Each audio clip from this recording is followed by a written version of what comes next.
Average at Best Cornhole here, and we got a couple series here that are similar, but really not. We want to compare them for you. We're just going to give you our opinions on their playability and, what we think the bag's good at compared to the other one. Yep, absolutely. We have Ultra Cornhole Viper R's here, and then we have AAR Cornhole Ripper.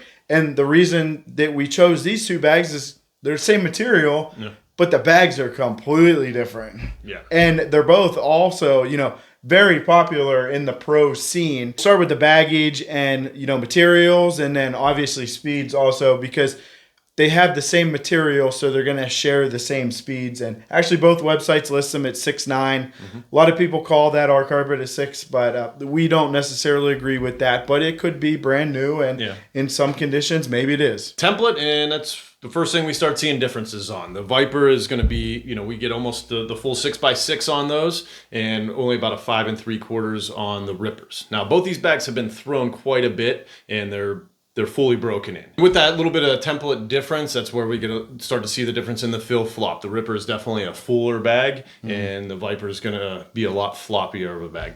Yeah, and the Ripper weighs more than the Viper also.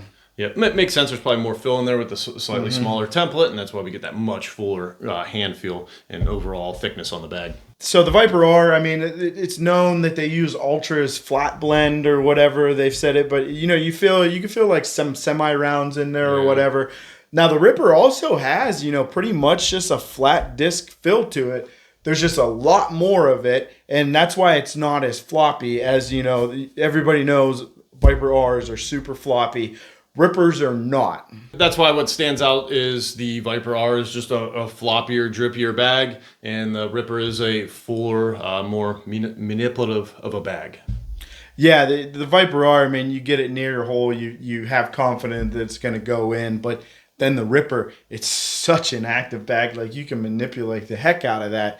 Pretty much feels like on cue. Yeah, you can. But that kind of adds into something that we don't like about each bag, and the Ripper is, because of that, sometimes we'll kind of plug up the hole, right? I feel like, I don't know necessarily say plug up the hole, but it's kind of like stop short of it. The ones that you think are going to fall in, they just really don't tend to.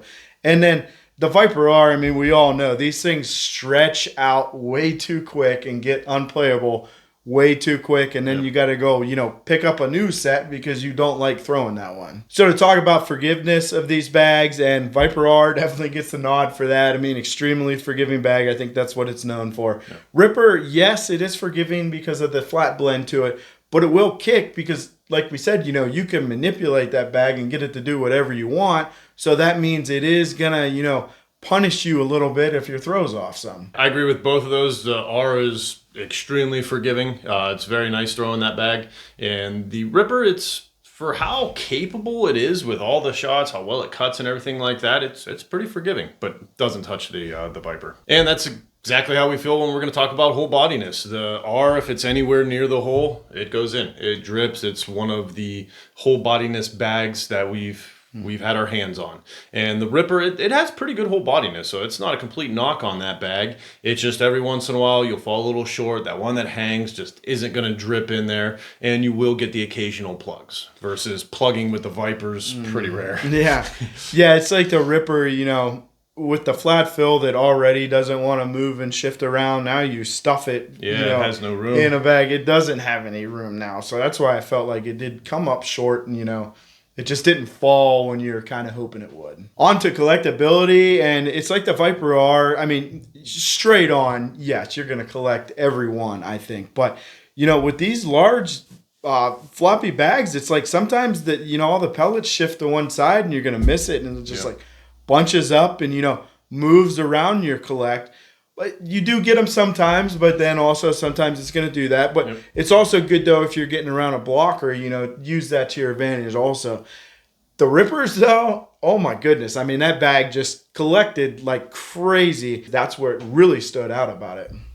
Yeah, absolutely. And that's a big difference. You're going to hit the you're going to have those ones where you just have enough room to grab the corner of your bag to try and collect it. The Ripper, you're going to have a much higher success rate of grabbing that corner because it's full, so the material's just not going to bunch up and move out of the way and let that bag go by, where you see that with the Viper. So that's a big difference between the two. So capable shots, and I'm going to start with the Ripper on this one. Possibilities are endless, even for average guys like this.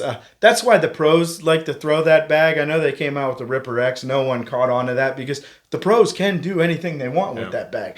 I mean, the pros can also do anything they want with the Viper Rs, but definitely for us average players, more shots are capable with that AAR Ripper for us than what would be for that Viper R. The Ripper, that bag gave me a lot of confidence. That was when we got that, was when I was first really trying to experiment with cutting right or left on command and stuff.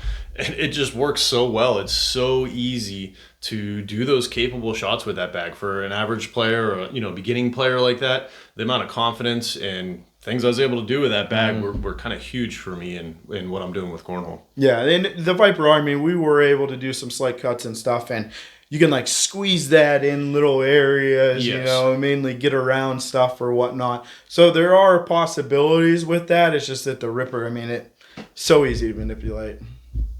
Yeah, I think what you said about the Viper is kind of a good point. That's a capable shot that the Ripper doesn't have, is squeezing into those tight spots. Right. You have two of your opponent's bag laying together and you want to squeeze in the middle without grabbing one of theirs.